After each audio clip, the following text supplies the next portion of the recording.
আমার দাদা পীর আল্লামা মুহাম্মদুল্লাহ হাফিজি হুজুর রহমতুল্লাহ আলাইহি, নাম তো সবাই শুনেছেন, নিজের ছেলেদের কাছেও ডাইরেক্ট কিছু চাইতেন না, এটা করো না, আদেশ ছেলেদেরকে দিতেন না, একটু ঘুরায় বলতেন কোনো প্রয়োজন থাকলেও পানি খেলে ভালো হয়, দিলে ভালো হয়, এই টাইপের একটা কথা বলতেন, ডাইরেক্ট বলতেন না।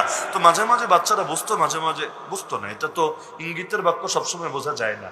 তো তাকে বুড়া বয়সে বলছিল যে আব্বাজান, আপনি আদেশ দিলে তো এটা আমাদের জন্য সৌভাগ্য, আপনার খেদমত করতে পারা আমাদের গর্বের বিষয়। পুরো বাংলাদেশে বড় বড় আলেমরা আপনার কদমের সামনে এসে পড়ে থাকে, সেখানে আমরা সন্তান হিসাবে কেন রাগ করবো, আপনি একটু ক্লিয়ার বললে ভালো হয়। তিনি বলেছিলেন না, বাবা যখন সন্তানকে কোনো কিছু বলে, বৈধ আদেশ দেয়, সন্তানের জন্য সেটা অবধারিত হয়ে যায়, অবধারিত, যদি না করে পাপ হবে। আমি চাই না আমার কারণে তোমরা কখনো পাপী হও, আমি এমন ভাবে বলি এরপরও তোমরা করলে সওয়াব তো পাবা, কিন্তু যদি নাও করো তোমাদের পাপ হবে না, গুনাহ হবে না।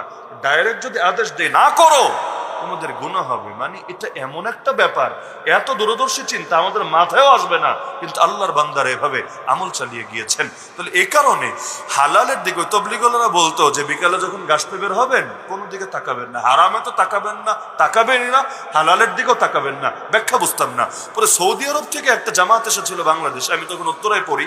তা একদিন ও নাই দেখি বয়ানের মধ্যে ওই আদব বলতে গিয়ে এটা ব্যাখ্যাটা করে দিলেন যে হারামের দিকে তাকাবানো এই কারণে আল্লাহ হারাম করেছে, আর হালালের দিকে